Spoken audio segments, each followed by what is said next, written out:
गौतम बुद्ध ने इन 5 जगहों पर चुप रहने के लिए कहा है। बुद्ध जी ने इन 5 जगहों पर चुप रहने को क्यों कहा है, इस कहानी के माध्यम से जानेंगे। जो लोग बुद्धिमान हैं वो ये जानते हैं कि शब्द हथियार की तरह होते हैं, जिनसे किसी भी व्यक्ति को बचाया जा सकता है या किसी को भी मारा जा सकता है। अब आप सोच रहे होंगे कि शब्दों से किसी को मारा कैसे जा सकता है, तो ज़रा सोचिए।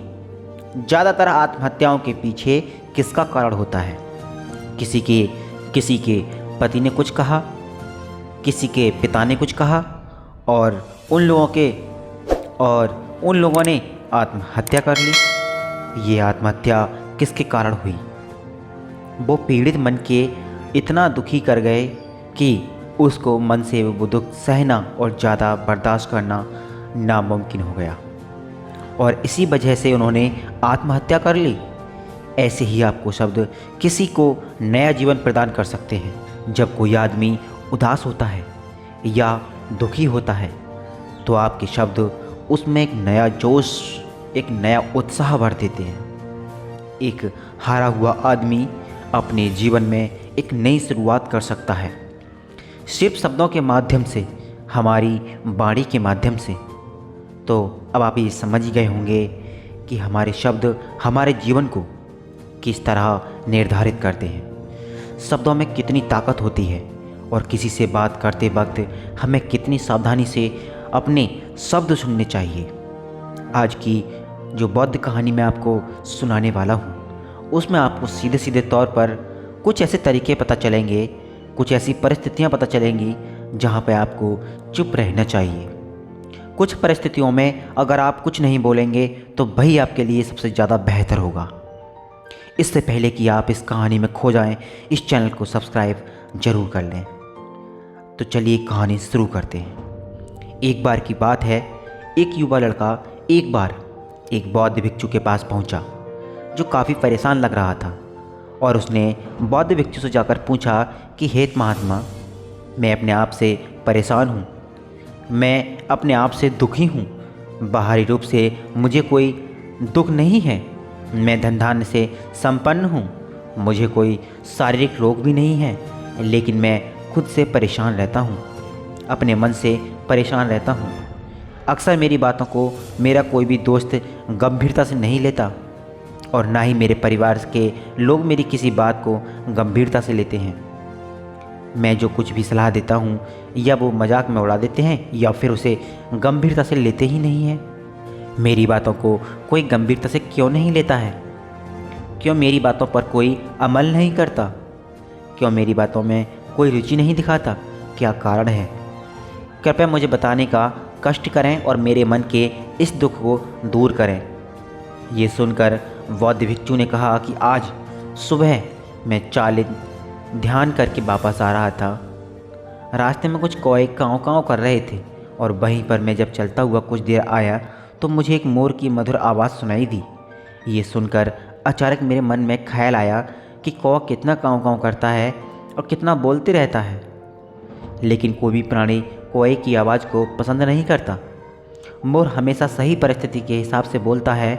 जब भी बारिश होने वाली होती है और बादल गरजते हैं और बारिश होने की आशंका होती है, ऐसे में मोर अपनी मधुर आवाज़ में गाता है, जो सभी को प्रिय होता है, सभी को अच्छा लगता है। ऐसे ही अगर इंसान सही परिस्थिति के हिसाब से सही शब्द बोले, सही बाड़ी बोले, तो वही बाड़ी दूसरों के लिए संगीत हो जाती है और संगीत बन जाती है और दूसरे लोग तुमसे सम्मोहित हो जाते हैं और वहीं पर तुम्हें सब लोग गंभीरता से लेने लगते हैं। और दूसरी तरफ अगर तुम यूं ही बेफिजूल ऐसे ही बोलते रहते हो, बिना किसी बात के बोले चले जाते हो, तो फिर तुम्हें कोई गंभीरता से नहीं लेगा। तुम उस कौए की भांति हो जाओगे जिस तरह कोई वाणी पसंद नहीं करता। बाद में तुम्हें दुख होता है कि कोई मुझे गंभीरता से क्यों नहीं लेता। इसीलिए अपने शब्दों को बेहद बुद्धिमानी के साथ इस्तेमाल करना सीखो। अगर तुम नहीं सीखोगे तो समाज में तुम्हें कोई सम्मान या कोई गंभीरता से नहीं लेगा। ये सुनकर वो युवा लड़का बोला कि हे महात्मा, मैं जानना चाहता हूँ कि मैं ज़्यादा बोलने की बीमारी से ग्रस्त हूँ, मुझे इतना नहीं बोलना चाहिए, लेकिन मैं अपने आप पे काबू नहीं रख पाता और ना ही मैं इतना बुद्धिमान हूँ कि मैं अपने शब्दों को नाप तोल कर बोल सकूँ। मैं तो किसी से बात करते वक्त इतना सोचता भी नहीं कि मुझे अपने शब्द किस तरह इस्तेमाल करने हैं। कृपया करके मुझे कुछ ऐसी परिस्थितियाँ बता दीजिए जहाँ पर मुझे कम बोलना या फिर बोलना ही नहीं है, हमेशा चुप रहना है। अगर आप मेरा ऐसा मार्गदर्शन कर सकते हैं तो मेरा जीवन आसान हो जाएगा और मुझे ज़्यादा दिमाग या अपनी बुद्धि लगाने की ज़रूरत नहीं पड़ेगी।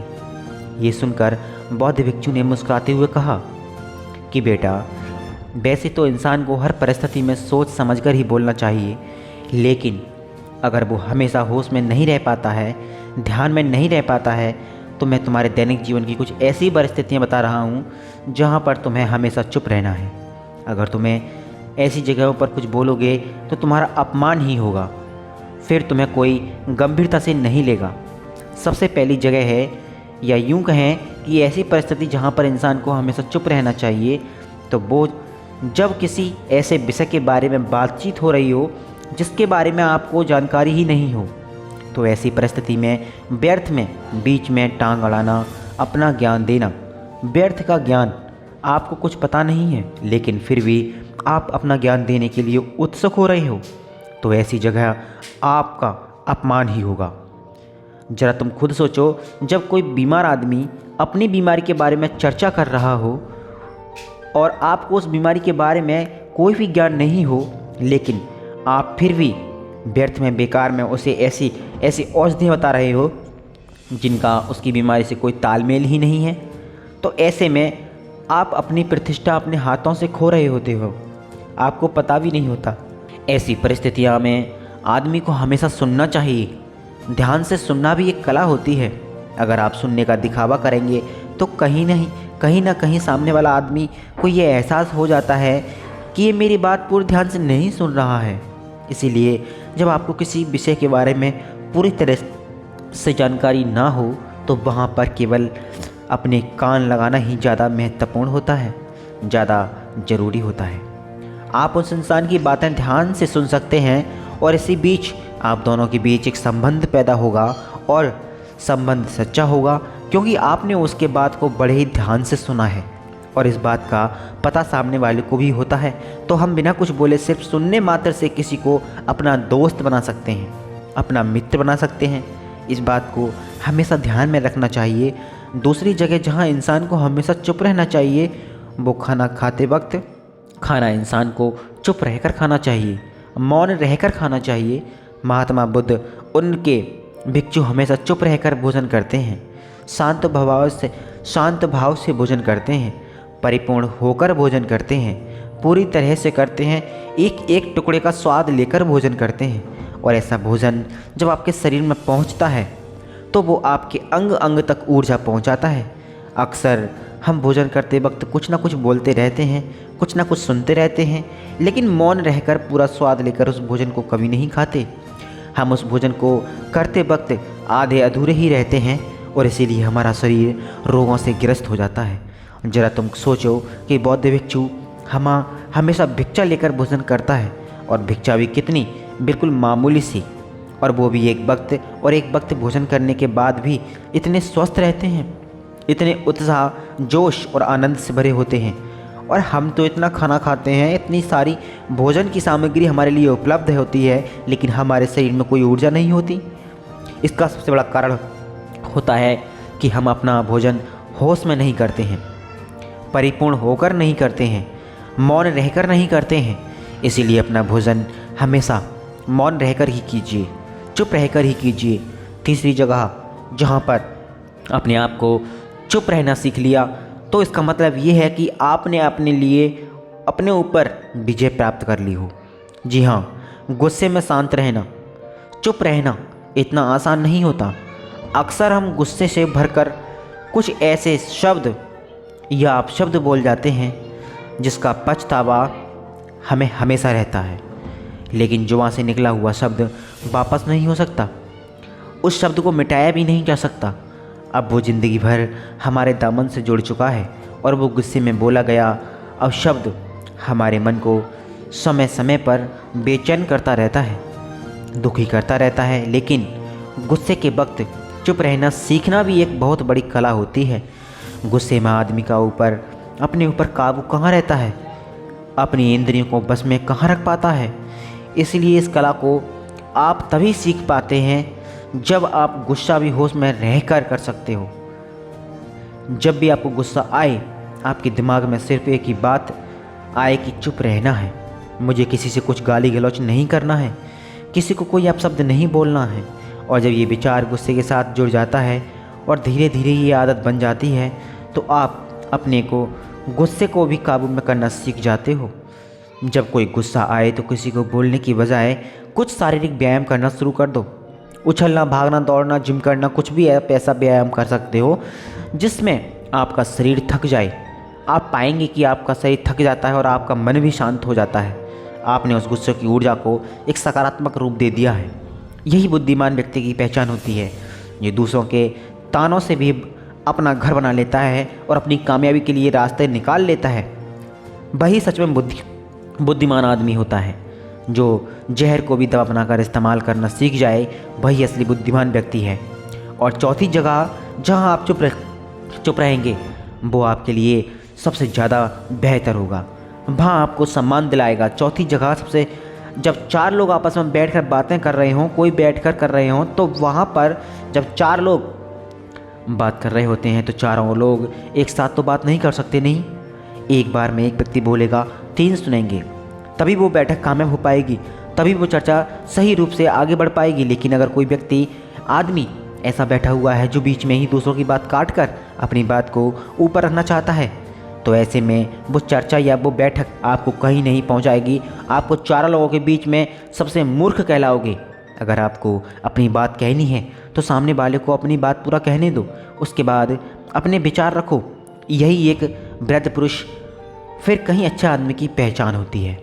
आखिरी जगह, हमारे माता पिता हमसे कुछ कह देते हैं, हमारे बड़े बुजुर्ग हमें किसी बात पर डांट देते हैं, हमें थप्पड़ भी मार देते हैं, तो ऐसी जगहों पर आपका चुप रहना ही उनके प्रति सम्मान दिखाएगा, उनके प्रति आदर का भाव व्यक्त होगा। अगर आप उनके सामने उनका विरोध कर देते हैं, उनका प्रतिरोध कर देते हैं, तो वो गुस्सा तो थोड़ी देर के बाद शांत हो जाएगा, लेकिन वो कही गई बात, वो विरोध किया हुआ शब्द फिर कुछ उल्टा सीधा हमेशा आपके मन को सताएगा। और आपके माता पिता को हमेशा यही लगेगा कि आज ये मेरी इज्जत नहीं करता, आज हमारी बात नहीं मानता, क्योंकि ये कमाने लग गया है, ये बड़ा आदमी बन गया है। ऐसी ऐसी बातें उठेंगी, ऐसे ऐसे तंज कंस से जाएंगे। इसलिए ऐसी जगह पे आप मौन ही रहें, चुप रहिए, कुछ मत बोलिए। अपने गुस्से को अपने अंदर ही पी लीजिए, कुछ व्यायाम कर लो, भाग लो, दौड़ लो, आपका मन अपने आप शांत हो जाएगा। ऐसे में बौद्ध भिक्षु ने अपनी बात को ख़त्म करते हुए कहा कि कम शब्दों में अपनी भावना को उतारना सीखो। शब्द हथियार की तरह होते हैं, बोलो तो होश में बोलो, ध्यान में बोलो। जीवन शैली ऐसी बना लो कि आप जब भी बोलो पूरे होश में रहकर बोलो, पूरे आनंद के साथ बोलो, पूरे प्रेम के साथ बोलो। ऐसी वाणी बोलो जो दूसरे के दिल को ठंडक पहुंचाती हो, दूसरे के मन को भी शांत कर देती हो। और वो तभी संभव है जब आप प्रतिपल होश में रहकर बोलेंगे। इसके बाद वो युवा लड़का बौद्ध भिक्षु के सामने नतमस्तक हो गया, उनको प्रणाम करते हुए अपने घर वापस लौट गया। तो आइए, इस कहानी से आपको क्या शिक्षा मिलती है कमेंट में ज़रूर बताना, और ओम नमो बुद्धाय ज़रूर लिख देना।